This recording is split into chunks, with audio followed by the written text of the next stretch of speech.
Tuhan. Shalom. Shalom. Baik, malam hari ini kita belajar dari firman Tuhan dalam Hakim-Hakim pasal yang ke-11. Kita baca satu pasal ini, ya. Respon yang tepat menghadapi konflik, ya. Dan banyak umat Tuhan yang jatuh ke dalam dosa karena kalah dalam menghadapi masalah atau tidak mampu memberikan respon yang tepat, ya, terhadap masalah ataupun pergumulan hidupnya. Ya, ada banyak contoh di Alkitab. Contohnya Raja Saul juga, ya, ketika dia sudah terluka parah ketika menghadapi orang Filistin, akhirnya dia bunuh diri, ya, yang dilanjutkan dengan pembawa senjatanya. Ya. Yudas juga seperti itu. Ia menyesal ketika ia melihat Yesus sudah ditangkap, dianiaya, tapi Yesus tidak melawan. Akhirnya dia menyesal. Tapi penyesalannya itu tidak tepat, ya. Dia malah bunuh diri, ya. Berbeda dengan Petrus. Petrus juga sebenarnya bukan tanggung-tanggung kesalahannya, menyangkal Yesus. Tapi tidaknya Petrus menyesal, ya, lalu bertobat. Dalam ayat yang sudah kita baca tadi, ini contoh yang perlu kita teladani, ya, dari kepribadian Yefta ini. Ya, ada beberapa hal yang Yefta tunjukkan tentang responnya menghadapi masalah. Yang pertama, dalam ayat yang pertama sampai ketiga tadi, ya, dia itu memilih lari meninggalkan saudara-saudaranya karena saudara-saudaranya mengusir Yefta. Ini berhubungan dengan masalah harta warisan. Karena memang Yefta ini anak dari perempuan Sundal, takut anak-anaknya yang saudara-saudaranya itu berbagi warisan, akhirnya Yefta diusir. Nah, jadi yang kita lihat di sini, Yefta memilih pergi, ya, dari saudara-saudaranya daripada bertengkar. Kalau Yefta melawan, sebenarnya Yefta bisa menang. Tadi dikatakan dalam ayat yang pertama itu, adapun Yefta orang Gilead itu adalah seorang pahlawan yang gagah perkasa. Amin. Amin. Kalau dia mau melawan, bisa aja. Orang dia pahlawan, gagah perkasa. Tapi dia ahli meneliti sikap orang dalam menghadapi masalah ada dua. Satu fight, ya, berdasarkan kekerasan. Satu flight, artinya lari dari masalah, ya. Kalau Yefta ini bukan lari dari masalah, tapi dia menghindari, ya, yang bertengkar lah istilahnya. Dia memilih mengalah. Ya. Kalau dia fight, dia bisa menang. Orang dia pahlawan, orang yang gagah perkasa.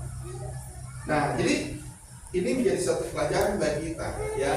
Walaupun tadi itu berhubungan dengan warisan, ya. Nah, gak usah dipertahankan. Amin. Amin. Ya, ke depan ya bisa aja nanti diantara keluarga kita ini, ya, yang masih ada warisan di kampung, ya kan. Nah, bisa aja masalah, ya. Tapi kita yang sudah mengenal Tuhan, yang sudah mendengarkan banyak firman Tuhan, mari sedapat mungkin kita hindarkan itu. Amin. Amin. Kalau soal harta warisan, nanti Tuhan gantikan yang lebih dari situ. Buktinya nanti kita lihat Yefta ini diangkat oleh tua-tua itu jadi pemimpin. Ya, kalau sudah jadi pemimpin, nah, segala harta boleh dia miliki, lebih daripada harta warisan itu. Nah, makanya kalau ada masalah, terutama dalam keluarga, ya, yang pertama, mari kita lebih baik kita mengalah. Amin. Menghindari masalah, bukan karena kita takut, ya, bukan karena kita nggak mampu melawan, tapi karena firman Tuhan, ya, merendahkan diri, ya. Nah, jadi artinya di sini ada kalanya kita harus mengalah untuk menghindari pertikaian yang lebih besar, ya. Ada kalanya kita mengalah, ya, untuk menjaga hubungan keluarga yang akrab. Karena saya lihat kalau sudah sempat bertengkar, ya, di antara saudara itu kadang susah untuk didamaikan. Ingat, mengalah bukan berarti kalah. Kalau kita mengalah, justru secara rohani kita menang. Menangnya di mana? Menangnya mengalahkan keakuan kita itu, mengalahkan hawa nafsu, ya, menang menguasai emosi, ya. Nah, jadi yang pertama seperti itu, ya, lebih baik kita mengalah, menyingkir, karena Yesus juga, ya, berapa kali Yesus menyingkir? Coba kita lihat dalam Matius pasal 4 ayat 12, ya. Tetapi waktu Yesus mendengar bahwa Yohanes telah ditangkap, menyingkirlah dia di Galilea. Ini Yesus, ya. Yesus sendiri menyingkir, ya. Bukan berarti Yesus tidak bisa menyelesaikan masalah itu. Yesus adalah Tuhan. Dia yang berkuasa atas segalanya. Tapi di sini Yesus pun menyingkir. Jadi ada kalanya kita menyingkir, bukan berarti karena kita takut, kita tidak mampu, ya. Satu lagi dalam ayat Matius 12 ayat 14 sampai 15. Tetapi Yesus mengetahui maksud mereka, lalu menyingkir dari sana. Ketika orang-orang Farisi ayat 14 itu bersekongkol untuk membunuh dia, Yesus menyingkir, ya. Sekali lagi, bukan berarti Yesus tidak bisa melawan orang-orang Farisi itu, ya. Tapi Yesus lebih baik menghindar, menyingkir, ya. Nah, jadi lebih baik kita menyingkir, ya. Lebih baik kita menghindari pertikaian. Amin. Yang kedua, ya, dalam ayat yang ke-7 sampai 8, jangan menyesali, ya, masa lalu, ya, atau jangan kita menyimpan dendam, ya. Tadi kita sudah baca di situ, ya, bagaimana saudara-saudaranya mengusir dia, bahkan ternyata tua-tua Yahudi itu ternyata ikut mengusir, ya. Itu nanti kita lihat di dalam pernyataan daripada yang tak ikut, ya. Jadi Yefta memang tadi katakan memiliki asal usul yang kelam.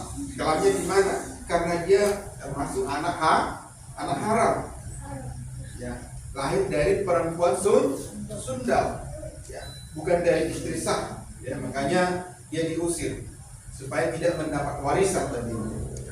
Nah, jadi kalau dalam ayat 7 itu ternyata, ya, tua-tua itu ikut mengusir Yefta.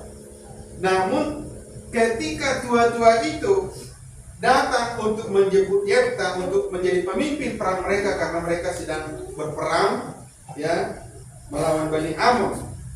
Nah, Yefta memang menyinggung itu, tapi dia hanya sekilas menyinggung masa lalu itu, ya.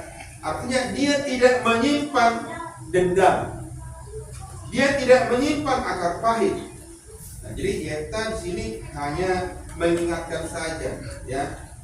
Bukan kamu sendiri yang membenci aku dan mengusir aku dari keluarga aku. Mengapa kamu datang sekarang kepadaku pada waktu kamu terdesak, ya. Nah, dan memang itu ayat 8 diakui mereka. Dan ayat yang ke-9 yang kita tadi mengatakan bahwa, ya, tetap Yefta itu rendah hati.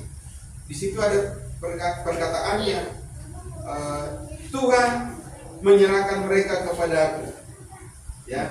Nah, artinya di sini Yefta tetap ada hubungannya dengan Tuhan, makanya dia tidak menyimpan dendam, ya, tidak ada menyimpan sakit hati, ya. Nah, jadi yang kedua, menghadapi masalah pertikaian, konflik, ya, jangan kita menyesali masa lalu itu, atau jangan kita menyimpan dendam. Amin. Karena kalau kita menyimpan dendam, nah itu nanti diungkit-ungkit terus, ya. Bahkan itu nanti semakin memuncak, ya. Biasanya meledak itu parah, ya, kalau sudah dikumpul-kumpulkan. Yang ketiga itu dalam ayat 9 sampai 11 tadi, ya, Yefta ini tetap beriman kepada Tuhan, ya. Yefta sekalipun dia hidup bersama dengan petualang-petualang, ya, para perampok, tapi ternyata ketika dia mau diangkat jadi pemimpin tadi itu, dia tetap percaya bahwa Tuhanlah yang akan memberi kemenangan kepadanya. Amin. Iya. Artinya gitu. Lingkungan kita itu, ya, walaupun mungkin orang-orang yang tidak beriman, tetapi tetaplah iman kita itu teguh. Amin. Iya. Tetaplah jaga, ya, kualitas rohani kita. Jangan jadi luntur. Dan yang kedua, ketika dia pun dilantik menjadi kepala atau panglima, ya, ia tetap tidak menjadi sombong. Ya. Tapi ayat 11 mengatakan, kita membawa, ya, seluruh perkaranya itu ke hadapan Tuhan. Ya. Jadi dia nggak langsung sombong, ya, karena dia diangkat jadi panglima, ya. Nah, jadi tetap beriman kepada Tuhan. Dia percaya ketika dia berperang pun nanti tetapnya Tuhan yang memberikan kemenangan bagi dia. Nah, yang keempat, ya, bagaimana menghadapi konflik itu? Itu nanti dibaca lagi ayat 12 sampai 28, ya. Hadapi konflik dengan dialog atau jalan damai. Ya. Kita lihat ayat 11 tadi itu bahwa kita sudah diangkat menjadi kepala dan panglima. Kalau kata panglima itu, ya, atau jenderal, ya, dalam bahasa Yunani itu ada strategos, ya, yang kita kenal sekarang yang strategi, ya. Nah, jadi secara sederhananya dapat dikatakan bahwa strategi itu kan ilmu atau seni memimpin kekuatan militer, ya. Menghadapi konflik Israel dengan Raja Amon itu, Yefta tidak langsung mengerahkan kekuatan militernya. Yefta tidak langsung menyusun strategi tadi. Yefta menahan dirinya dengan bijak, ya, ketika menghadapi protes daripada Raja Amon itu dengan menyuruh utusan, ya, artinya mengutamakan jalan damai, ya. Kalau kita biasanya kan kalau ada konflik, nah itu tadi langsung dengan kekerasan, ya, bertengkar dengan tetangga, adu mulut, ya, lempar piring, nggak ada lagi, ya.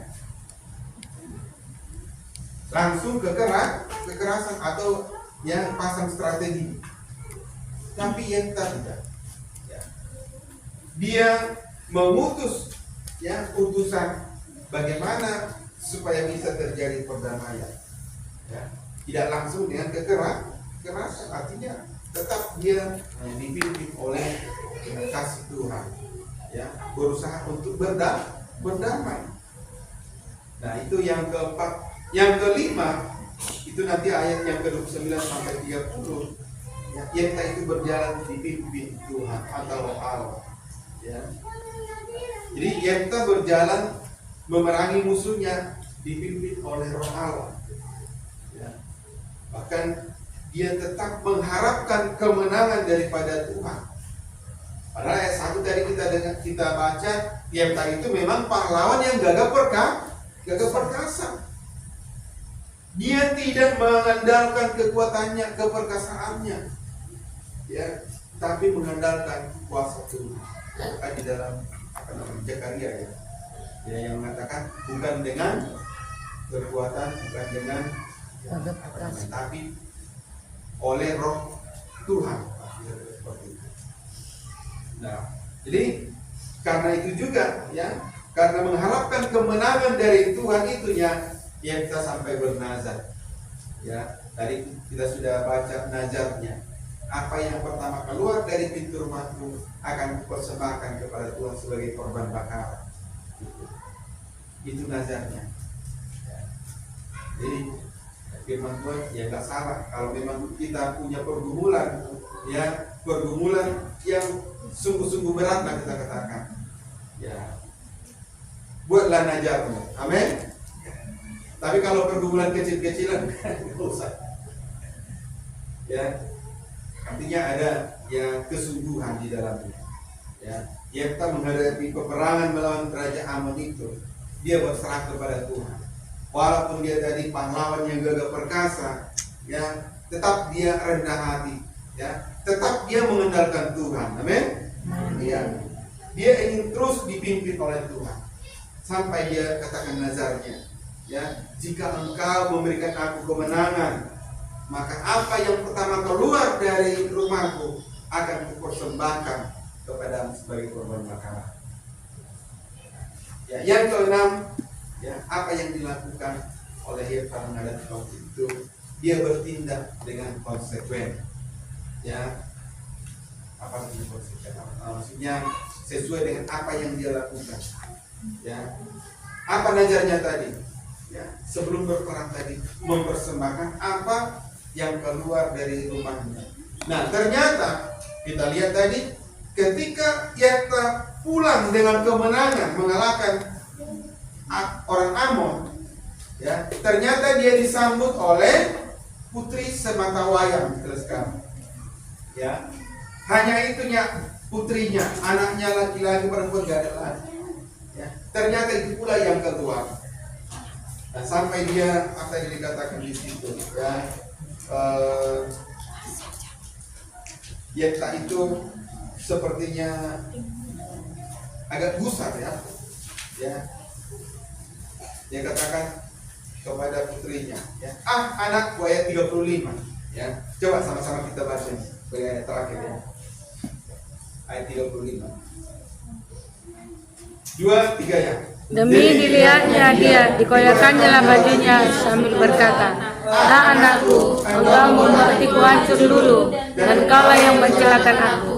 Aku telah membuka mulutku menanda kepada Tuhan, dan tidak dapat aku mundur. Dan tidak dapat aku mundur. Ya. Jadi dia tidak mundur dari apa yang sudah dia ajarkan. Ya. Hanya karena garisnya tadi minta waktu. Tapi selanjutnya, ya, dia tetap melakukan semuanya. Nah, jadi ini menjadi pelajaran bagi kita malam hari ini. Ya, ketika kita menghadapi konflik, ya, masalah yang mungkin berat, ya, ada beberapa hal tadi yang kita lihat di sini menjadi teladan bagi kita. Ya, yang pertama tadi, ya, lebih baik menyingkir, ya, mengalah, bukan berarti kita kalah. Karena tadi Yesus pun menyingkir. Nah, yang kedua tadi, jangan menyimpan dendam, ya, jangan menyesali masa lalu. Ya, seperti yang saya sampaikan minggu-minggu kemarin itu, Tuhan membuat segala sesuatu indah pada waktunya. Ya, ada yang Tuhan rencanakan yang lebih baik dari itu. Amin. Yefta meninggalkan harta warisannya itu, tapi nanti setelah dia diangkatkan, dia menjadi orang yang berkuasa. Ya, harta kekayaannya tentu lebih banyak daripada harta warisan itu. Yang ketiga, tetaplah beriman kepada Tuhan. Ya, kemudian yang keempat itu, hadapi konflik dengan jalan damai atau bertindaklah dengan bijak. Amin. Nah, kemudian berjalan dipimpin oleh Roh Tuhan. Ya, yang terakhir itu konsekuen dengan apa yang kita ucapkan. Ya, saya lihat, ya, dulu di kampung itu ada banyak orang berjanji, ya, terutama berjanji tentang apa namanya, kebaikan Allah. Ya, kalau tidak ditepati, biasanya hidupnya apa namanya, ya, susah. Ya, jadi kalau mungkin ada kita di antara kita yang berjanji, ya, bernazar kepada Tuhan, jangan sampai diingkari. Amin. Baik, puji Tuhan, sampai di sini firman Tuhan kita.